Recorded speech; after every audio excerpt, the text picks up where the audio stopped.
예, 안녕하세요. 여러분을 축복합니다. 여러분을 사랑합니다. 예, 어제 주일 잘 지키셨습니까? 예. 저도 어제 주일 잘 지키고요. 또, 어제는 손주, 손녀, 또 아들, 며느리 전부 다 와서 저녁 식사까지 했어요. 늦게 돼서 저녁 식사까지 해서, 참, 어제는 참 화개한 날이었습니다. 너무 감사했죠.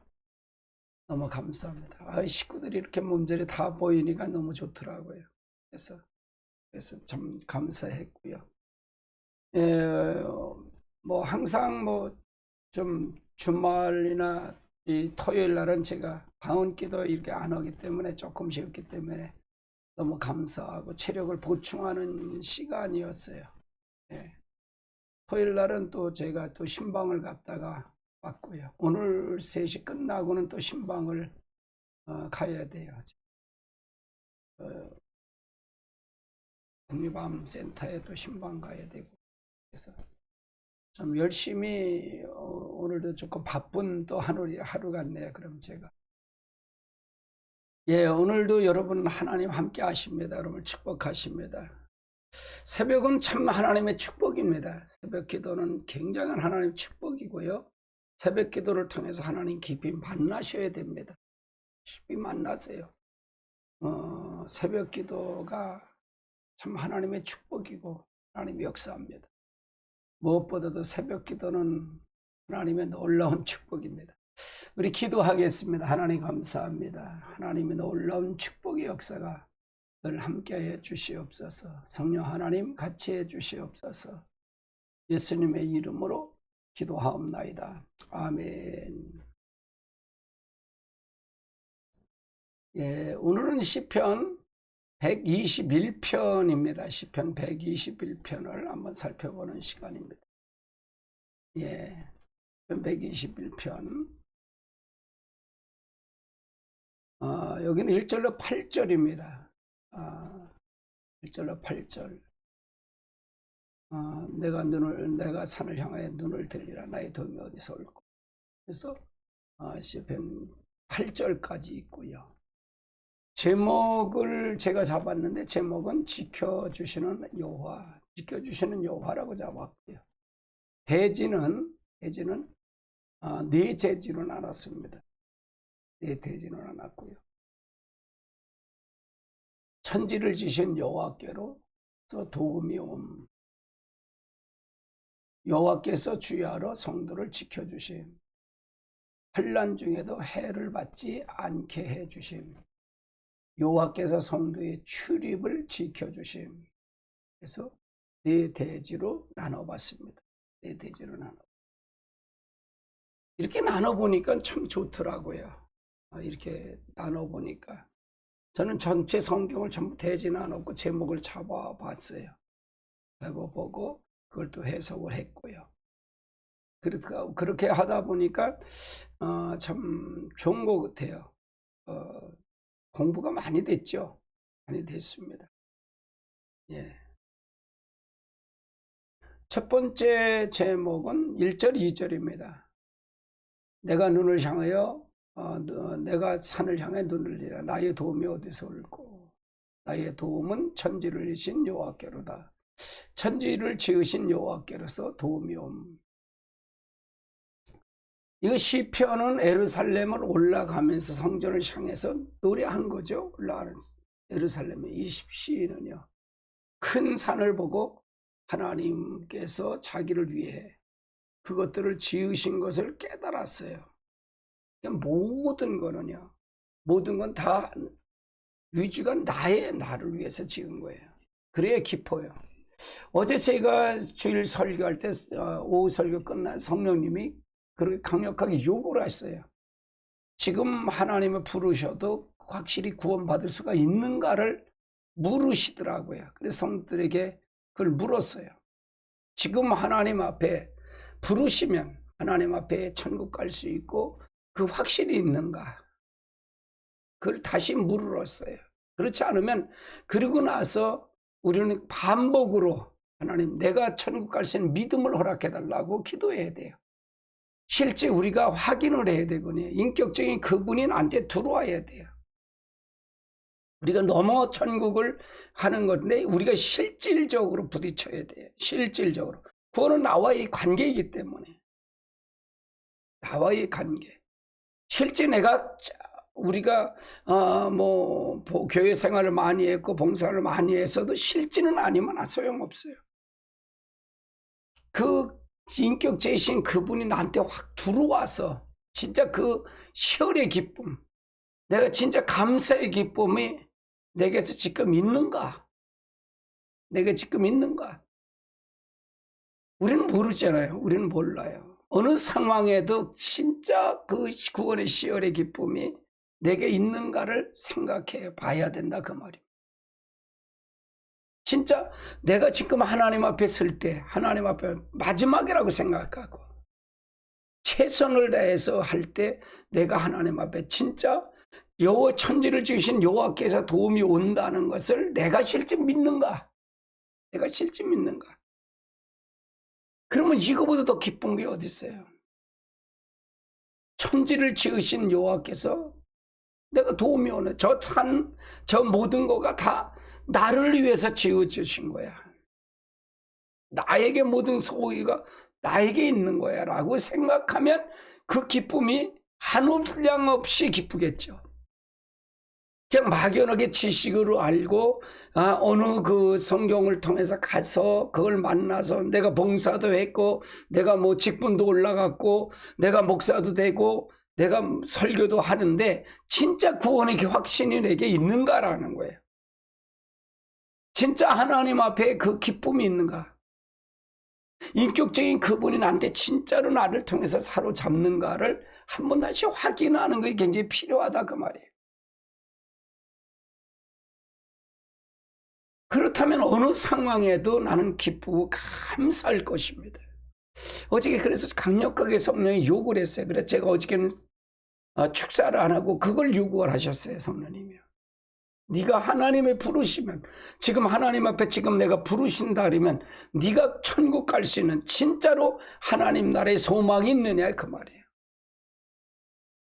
소망이네. 안에 들어서 한 게 아니고 내가 배워서 한 거고 그냥 습관적으로 아는 게 아니라 형식적으로 아는 게 아니라 실제 네가 있느냐는 거예요. 그걸 요구하시더라고요. 성령님이 저한테. 그래서 제가 그걸 선포해서 없으면 일주일 동안 여러분이 내가 천국 갈 수 있는 믿음을 허락해 달라고 예수님의 이름이 나를 통해 역사해 달라고 그걸 간절하게 기도하라고 그랬어요. 다른 기도하지 말고 오로지 내가 천국 갈 수 있는 믿음이 있느냐. 진짜 내가 오늘 주님 앞에 설 때 주님 앞에 설 수가 있는가? 이거는 내가 뭘 해갖고 하는 게 아니거든요. 구원은 절적인 하나님의 은혜예요. 살아계신 인격체가 내게 들어오는 거거든요. 내가 실제 살아계신 인격체가 내게 들어오는 거예요. 형식적인 게 아니라 살아계신 하나님이 나한테 들어와서 그 살아계신 하나님을 통해 내가 움직이는 거거든요. 그게 성령이 아니고는 구원이 없어요. 그래서 요한복음 3장 15절에 너희가 물과 성령으로 나지 않으면 결대가 하나님 나라 갈 수 없다. 물과 성령으로 나지 않으면 우리가 하나님 앞에 성령으로 하지면 안 됩니다. 제가 구원은 그래서 세 가지라 그랬잖아요. 구원은 죄에서 구원받고 영원 우리 천국을 갈 것이고요. 그다음에 환경적인 구원도 받는다. 이건 동시에 받는 거예요. 그분이 나한테 들어와서 이루어진다 아니면 환경적인 구원도 받는 거예요. 질병의 문제도 구원받고 저주의 문제도 끝나는 거예요. 이게 실제 우리가 있느냐는 거예요. 네가 있느냐는 거예요. 죽으면 천국 갈 수 있는 그 믿음 구원이 있느냐 이게. 빛이 오면 내 속에 있었던 악한 게 떠나는 거예요. 어둠은 떠난다 그 말이에요. 악한 세력은 떠난다 그 말이에요. 사단의 견고한 진이 내 속에 있습니다. 내 속에. 내 안에 있다 그 말이에요. 내 안에. 이 견고한 진이 내 상처로 들어왔고 내가 모든 환경으로 다 들어온 자아 형성이 내 안에서 이루어진 그 자아 형성 뒤에는 전부가 악한 게 있습니다. 악한 게. 이게 질병으로 나타나고 이게 저주로 나타나는 겁니다. 누구가 문제가 아니에요. 내가 문제죠. 그래서 내가 실제 그 빛을 받아들이고 빛을 받아들였으면 그걸 내가 누리고 가는 겁니다. 그게 바로 예수님의 이름의 권세예요. 예수님의 이름의 권세. 이 예수님의 이름의 권세가 여러분을 통해 나타나셔야 됩니다. 예수님의 이름의 권세. 그냥 우리가 지식으로 하는 게 아니라 형식이 아니라 실제로 내가 실제로 나타나냐 이게요.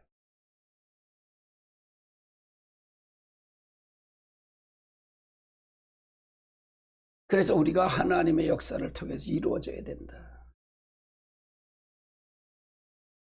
오늘날 자연을 만물을 보고 하나님의 지혜와 능력을 깨닫고 그 능력이 하나님이 자기 도와주심을 깨달아야 된다. 그 말. 깨달아야 된다.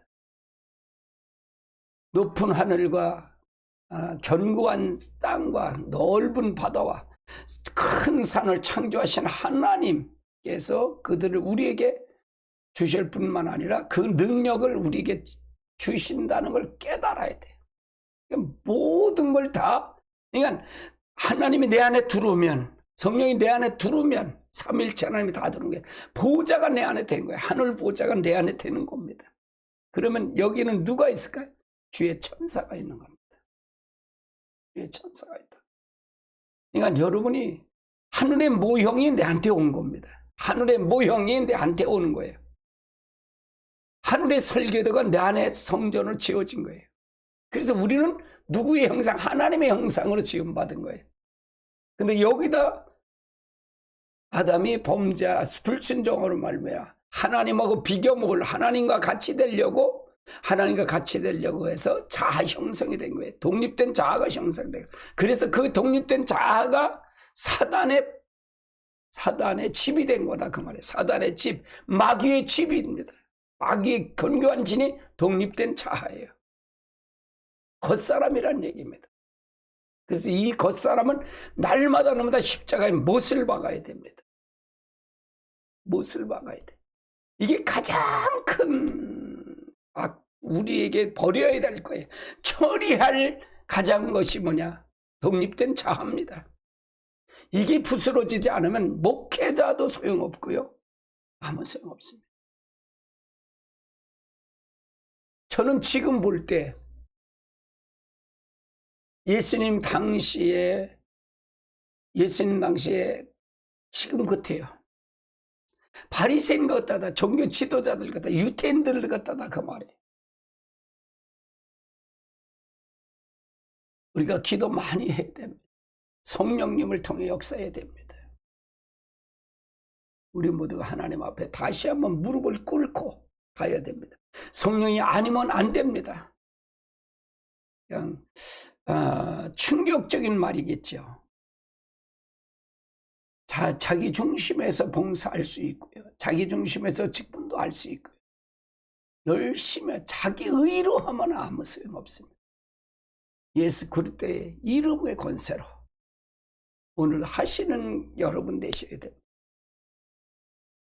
그래서 여러분이 모든 것을 통해서 깨닫는 것, 담대히 큰 용기가 생깁니다. 하나님은 그 능력으로 성도를 항상 도와주신다. 항상 도와주신다.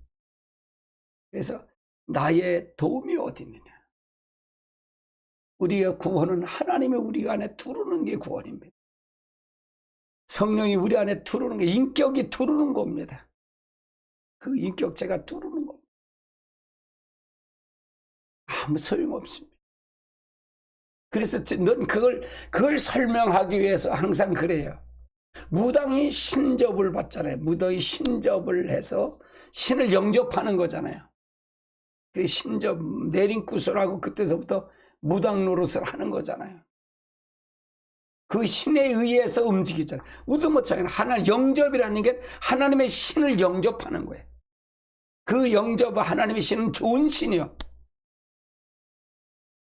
모든 건 악한 신이에요. 그래서 우리가 좋은 신, 하나님의 그 신을 받아들이는 게 영접이에요. 그게 성령이 영접하는 거예요. 그래서 여러분의 방언 기도가 그래서 중요하다는 거예요. 여러분 방언 기도 그래서 중요한 거예요. 방언 기도를 통해서 하나님 깊이 만나는 겁니다. 여러분 하나님의 역사를 통해서 여러분 만나시길 주님으로 축원합니다. 그래서 다른 것 없습니다. 오직 그리스도를 통해서 여러분 만나시기 바랍니다. 그를 통해서 하나님의 역사하시길 바랍니다. 놀라운 일이 일어날 겁니다. 여러분이 기대하세요. 여러분을 통해서 기대하시기 바랍니다. 그분이 일하신 거. 그분이 오늘도 성령님과 더불어 앞장 세우십시오. 우리가 할 수 있는 건 아무것도 없습니다. 저는 기도하면 기도할수록 말씀을 보면 볼수록 하는 게 뭐냐 느끼는 게 있어요. 나는 아무것도 할 수 없습니다. 나는 죄만 졌습니다. 숨 쉬는 것 빼고 다 죄입니다. 그거예요. 죄 속에서 하도 많이 나가기 때문에 이거 하나님 어떻게 할까요? 라고 기도할 때 내가 고백했겠어요. 나는 아무것도 없습니다. 여러분이 이렇게 할 때 어떤 분은 하품으로 나가고 어떤 사람은 구토로 나가고 다 나갑니다. 이게 악한 게 나갑니다. 저는 걱정을 안 합니다. 교회에서 어떤 현상이라든지 하는 거가 일어나는 건 다 좋은 현상이에요. 좋은 현상입니다. 반응이. 그럴 때 여러분 아까 말씀을 할 때 자동적으로 나갑니다. 그러니까 그 분위기, 성령이 나타날 수 있는 분위기를 만드는 거예요. 제가요. 기도로 분위기를 만드는 거예요. 그러나 뭐다 보니까 찬양부터 분위기를 만들어가는 겁니다. 제가 단에 올라가면 성전에 올라가면 항상 하나님 앞에 오늘 어떻게 쓰실 겁니까? 저를 쓰십시오. 하나님. 저를 써주세요. 저를 사로잡아 봐주세요. 무슨 말을 할까요? 무슨 일을 할 건가요? 기대를 하는 거예요. 설교를 기대하고 가는 거예요. 그래서 하나님 어떻게 할 것인가요? 오늘도 사용해 주십시오. 그러니까 항상 목회에 대한 부분에 여기 설교자는 바로 성령님이십니다. 그렇게 얘기해요. 그리고 마지막 설교를 섰다라고 생각해 최선을 다하는 거예요. 성경을 볼 때도 이 찬송을 할 때도 마찬가지고 기도도 마찬가지고 최선을 다하는 겁니다. 최선을 다하는 거예요. 그분이 함께 하시도록 그분이 하도록 분위기를 만들어가는 거예요. 그분이 하도록 분위기를 만들어가는 거. 그분이 역사하도록 만들어가는 거예요. 그분이 역사하도록. 그럴 때 놀라운 일이 일어납니다. 놀라운 일이 일어날 겁니다. 하나님이 함께 하십니다. 우리 가운데 하나님이 함께 하십니다. 놀라운 일이 일어날 겁니다.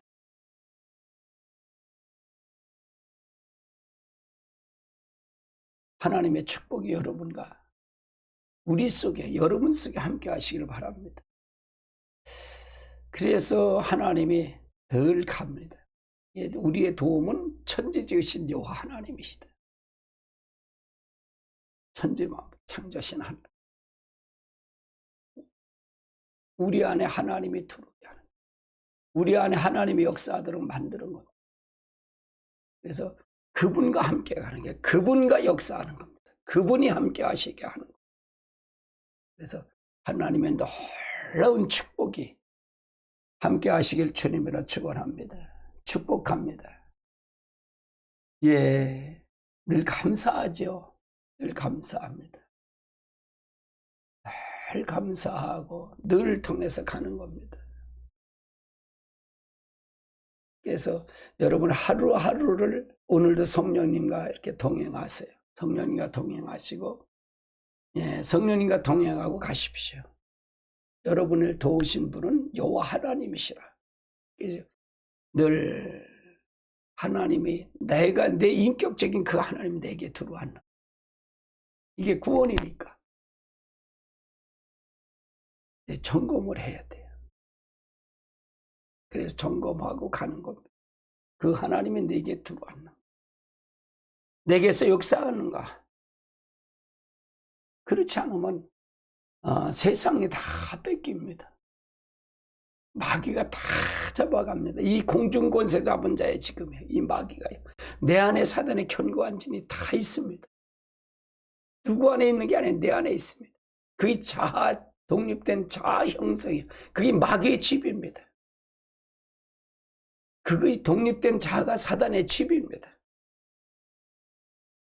그건 어렸을 때부터 어머니 뱃속에 내가 나면서부터 죄에서 태어난 거예요. 이건 누구도 어떻게 할 수 없어요. 이거는요.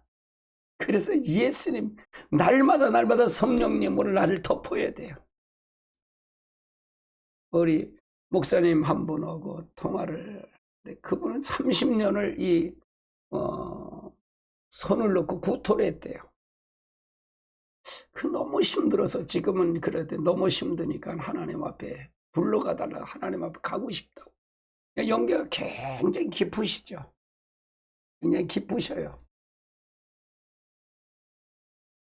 악한 게 뽑아낸다. 악한 걸 뽑아낸다. 뽑아낸다고 없는 건 아니거든요. 그냥 숨 쉬는 것 보고 다 죄예요. 그래서 하나님 앞에 인정해 가는 거예요. 나를 굴복해 가는 거예요. 주님, 내가 무엇이 내놓을 게 뭐가 있겠습니까? 하고 인정해 가는 겁니다. 여러분 가운데 내가 뭘 한다? 그렇게 생각하지 마십시오. 내가 기도하면 기도할수록, 내가 알면 알수록 말씀을 알면, 저도 말씀을 많이 연구를 했습니다. 진짜로 연구 많이 했어요. 기도 나름마대로 기도하고요.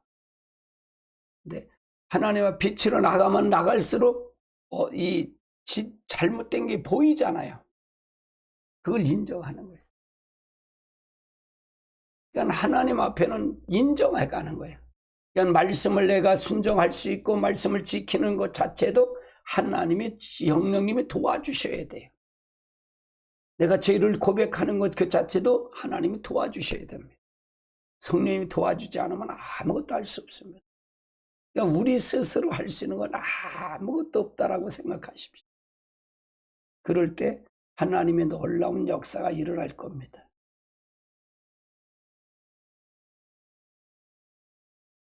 그렇지 않으면 안 됩니다. 그렇지 않으면 안 됩니다. 그래서 우리가 하나님의 역사를 통해서 잘 가는 겁니다. 한 발 한 발 걸어가는 겁니다. 여러분이 하나님의 역사가 여러분이 함께 하시길 주님을 축원합니다. 축복합니다. 여러분을 축복합니다. 오늘. 그러니까 근본적인 본질을 타치해 줘야 되거든요. 본질을 타치해서 내 안에 이 자파세를 내가 해줘, 겉사람 처리를 안 한다 하면은 이게 성령이 와야 되거든요. 성령이 와야 내가 모든 게 되거든요. 근데 성령을 얘기를 안 하고 자파세가 안 되면, 여기다 생각을 안 되면 여러분 진짜로 하나님 나라 갈 수 없습니다. 진짜입니다. 하나님의 나라는 먹고 마시는 것이 아니라 성령 안에서 의와 희락과 평강이에요. 이게 의와 희락, 성령 안에서 이루어지는 겁니다. 로마서 14장 17절에 그럽니다. 하나님 나라가 임하신 거예요. 우리가 그리스도의 몸된 교회가 된 겁니다. 그리스도의 몸을 세워가는 게 내가요. 내 눈이 그리스도의 몸을 세워가는, 오로지 내 코, 내 귀, 내 모든 지정의를 하나님의 지정에 맞춰가는 겁니다. 그렇게 가는 겁니다. 하나님의 놀라운 역사가 있을 겁니다. 좋은 일이 일어날 겁니다. 좋은 일이 일어날 겁니다.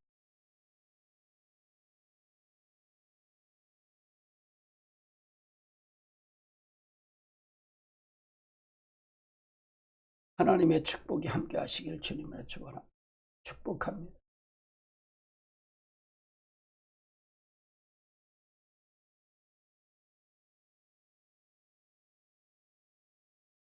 하나님의 여러분을 사랑합니다.